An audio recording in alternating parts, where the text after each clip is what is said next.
எப்படி அழைப்பு கொடுத்துருக்கீங்க?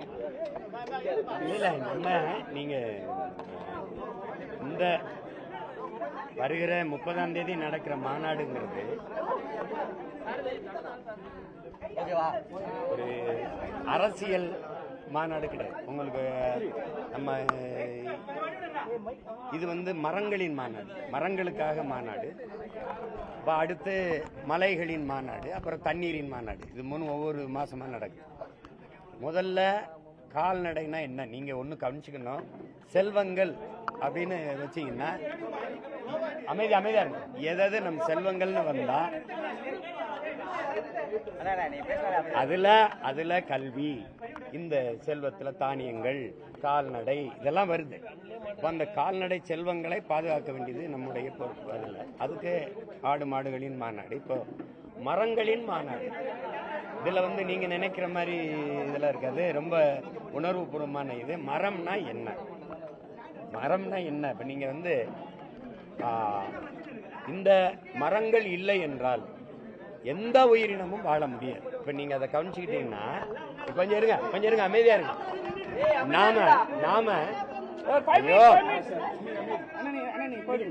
நாம வந்து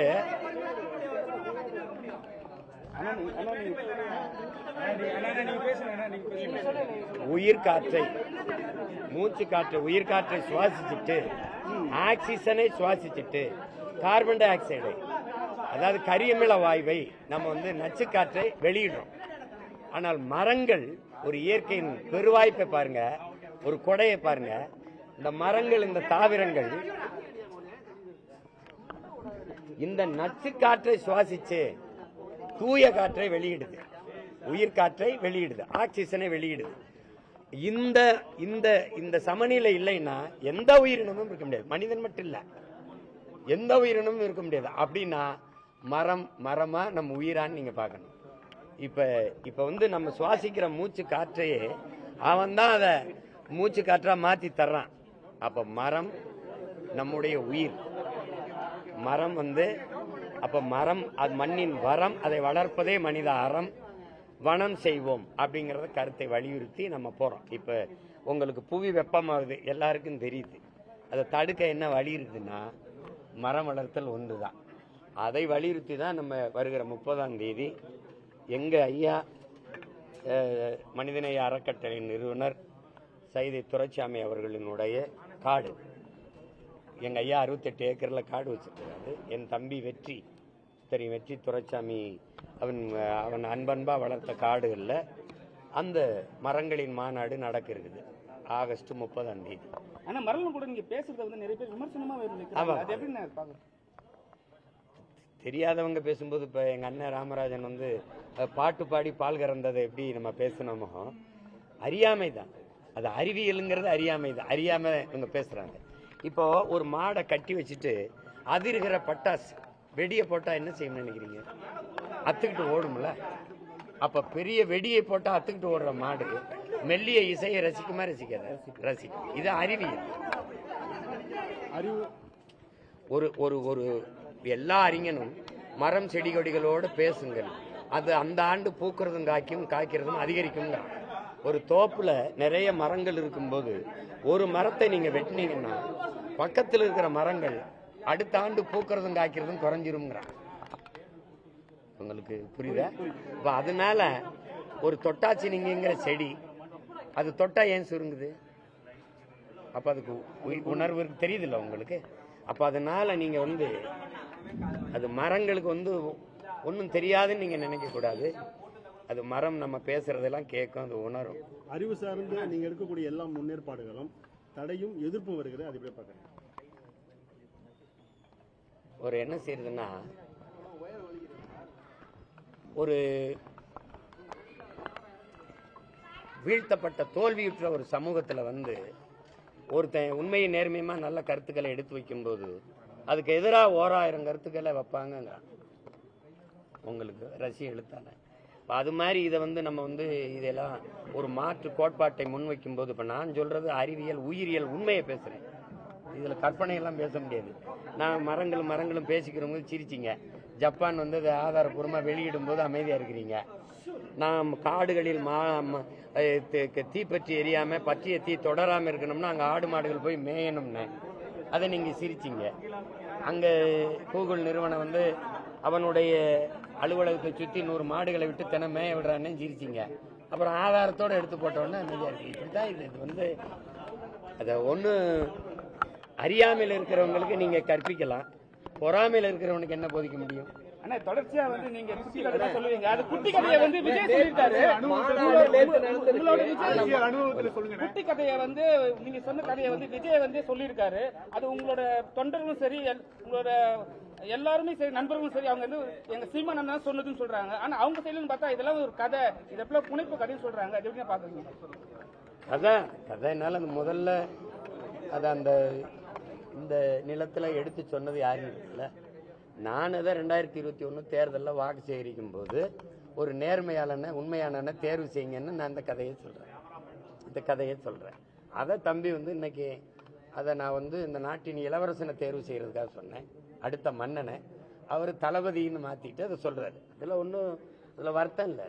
அது இப்போ ஒன்றிலிருந்து ஒன்று கட்டுறதை நான் எங்கேயோ கட்டுறதை நான் சொல்றேன். அவர் இதை கட்டுறது அண்ணன்ட்ட கட்டுறது தம்பி இன்னொரு இடத்துல சொல்றாரு. அது ஒரு தவறு ஒண்ணு.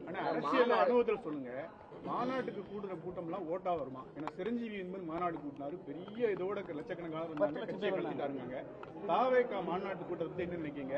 அப்ப அவர் தெளிவா சொல்லிட்டாரு, எனக்கும் திமுக தான் போட்டி, மத்த யாருக்கு இல்லைன்னு உங்களை வந்து போட்டியில் சேர்க்க மாட்டேங்காரு. அது வந்து இப்போ போட்டின்னு நம்ம எல்லாரும் சொல்லலாம். இப்ப நானும் திமுகவும் போட்டின்னு சொல்லலாம், அதிமுக எங்களுக்கும் திமுகவுக்கும் தான் போட்டின்னு சொல்லுது. தம்பியும் அதே கருத்தை சொல்றாரு. இப்ப ஒரு எளிய ஒரு கேள்விதான்.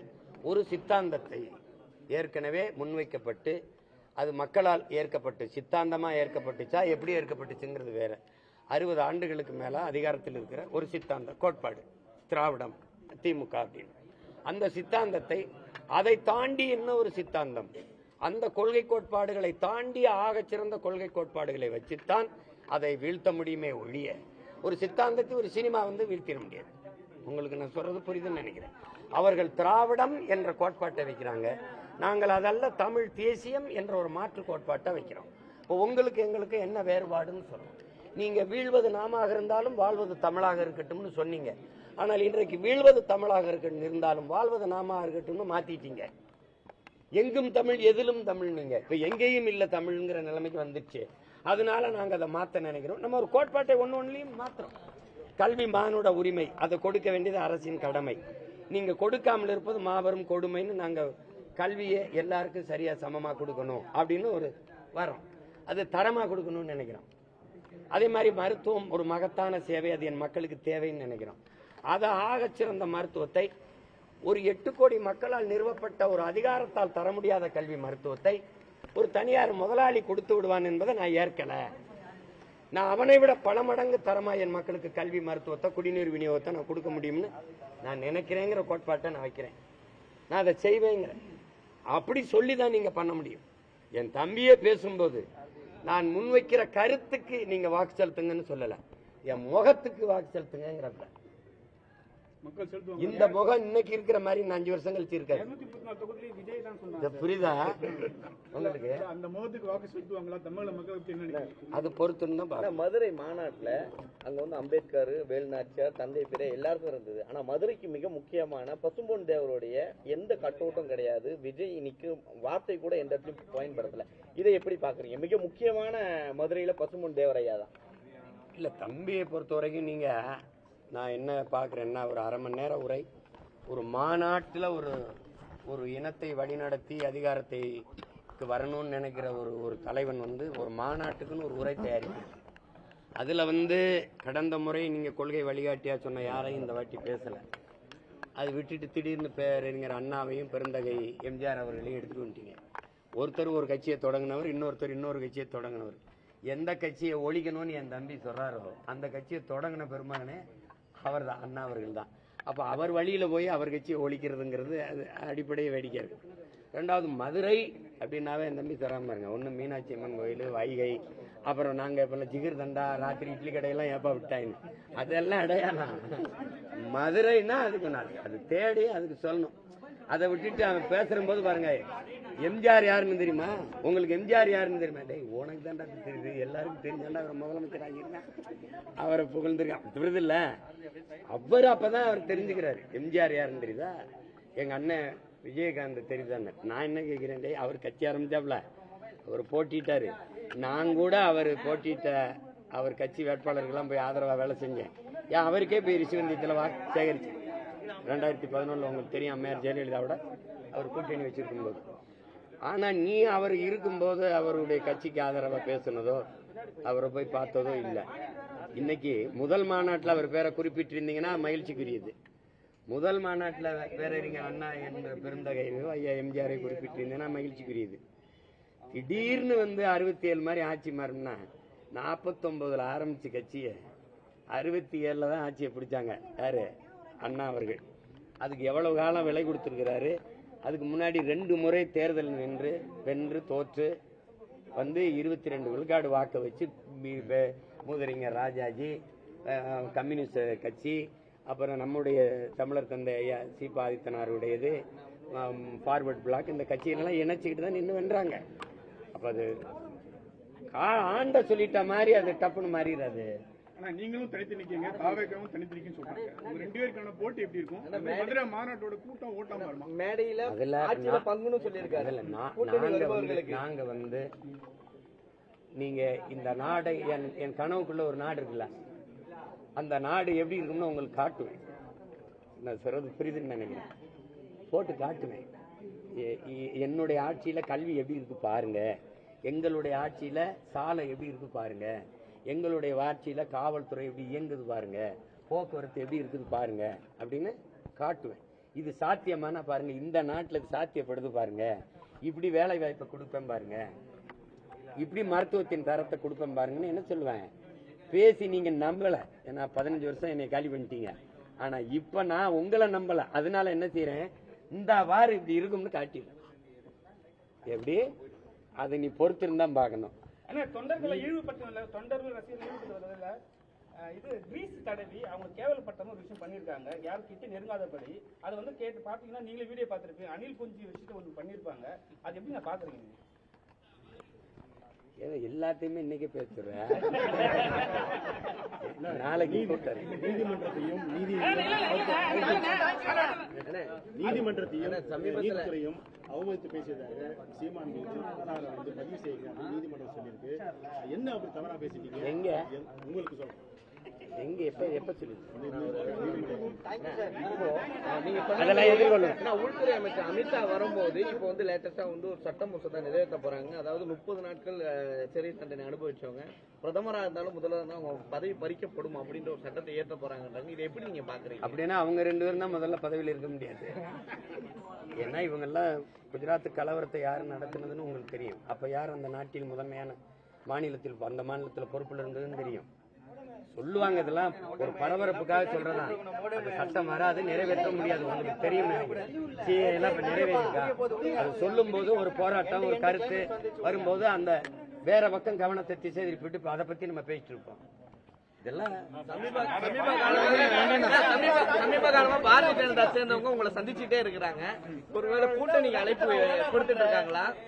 சந்திக்கிறது எல்லாம் அப்படிலாம் ஒண்ணு. திமுக கூட தான் சந்திக்கிறாங்க, அதிமுக கூட தான் சந்திக்கிறாங்க. ஏன்னா எல்லா கட்சியிலையும் சொந்தக்காரங்க.